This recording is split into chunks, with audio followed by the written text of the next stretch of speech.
नमस्कार साथियों, मैं हूं प्रमोद कुमार और आप देख रहे हैं हमारा चैनल। आज की यह जानकारी हर मनरेगा मजदूर और ग्रामीण परिवार के लिए बहुत महत्वपूर्ण है। अक्सर देखा जाता है कि गांव के मजदूरों के पास मनरेगा जॉब कार्ड तो होता है, लेकिन उन्हें ये नहीं पता होता कि यदि काम नहीं मिलता है तो उनके क्या अधिकार हो सकते हैं और वे अपना हक कैसे प्राप्त कर सकते हैं। यदि आपके पास मनरेगा का जॉब कार्ड है तो सबसे पहले आपको ये जानना चाहिए कि मनरेगा केवल एक योजना नहीं बल्कि एक कानूनी अधिकार है। इस कानून के तहत ग्रामीण परिवारों को हर वर्ष 100 दिनों तक अकुशल मजदूरी आधारित रोजगार उपलब्ध कराने का प्रावधान किया गया है। लेकिन एक महत्वपूर्ण बात यह है कि सरकार तभी रोजगार देने के लिए बाध्य होती है जब मजदूर स्वयं यानी खुद से काम की मांग करता है। इसीलिए यदि आप काम करना चाहते हैं तो ग्राम पंचायत में लिखित रूप से मांगना बहुत ज़रूरी है।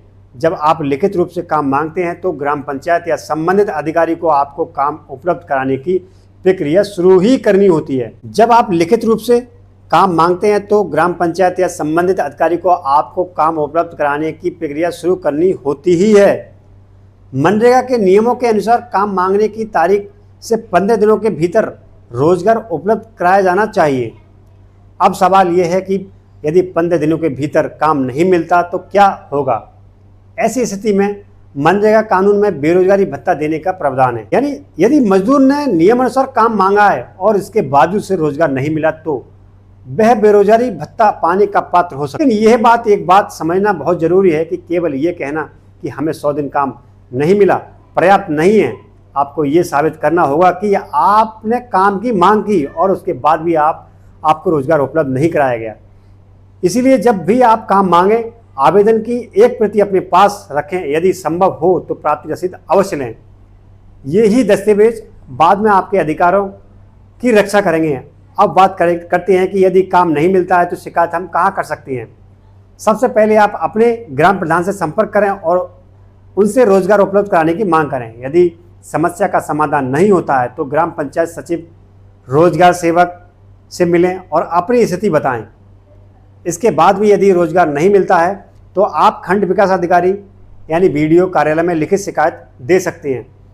बीडीओ मनरेगा कार्यों की निगरानी करते हैं और आपकी शिकायत पर कार्रवाई करने के लिए जिम्मेदार होते हैं। यदि ब्लॉक स्तर पर भी सुनवाई नहीं होती है तो आप जिला कार्यालय समन्वय के पास शिकायत कर सकते हैं। अधिकांश जिलों में ये जिम्मेदारी जिलाधिकारी यानी डीएम के पास होती है। उत्तर प्रदेश के नागरिक आईजीएस पोर्टल के माध्यम से भी ऑनलाइन शिकायत दर्ज कर सकते हैं। ऑनलाइन शिकायत दर्ज का लाभ ये है कि आपको शिकायत संख्या मिल जाती है और आप उसकी स्थिति भी देख सकते हैं। साथियों, कई बार मजदूरों को जानकारी के अभाव से उनके हक अधिकार नहीं मिल पाते। इसीलिए जरूरी है कि आप अपने जॉब कार्ड को सुरक्षित रखें, समय समय पर काम की मांग करें और सभी दस्तावेज अपने पास रखें। यदि आपके गांव में मनरेगा के कार्य नहीं चल रहे हैं, मजदूरों को काम नहीं मिल रहा है या भुगतान में देरी हो रही है तो सामूहिक रूप से भी संबंधित अधिकारियों को ज्ञापन दे सकते हैं। याद रखिए, जागरूक नागरिक ही अधिकारों की रक्षा कर सकता है। मनरेगा का उद्देश्य ग्रामीण परिवार को रोजगार सुरक्षा प्रदान करना है और इसका लाभ प्रत्येक पात्र मजदूर तक पहुंचाना चाहिए। यदि आप भी मनरेगा मजदूर हैं तो इस जानकारी को अपने गांव, परिवार, अन्य मजदूर साथियों तक अवश्य पहुंचाएं ताकि कोई भी व्यक्ति अपने अधिकारों से वंचित ना रह जाए। मैं हूं प्रमोद कुमार, आप देख रहे हैं अपना चैनल सुविधा अपडेट। धन्यवाद, नमस्कार। काम मांगें, रसीद लें, 15 दिन इंतजार करें, काम ना मिले तो शिकायत करें। अपना अधिकार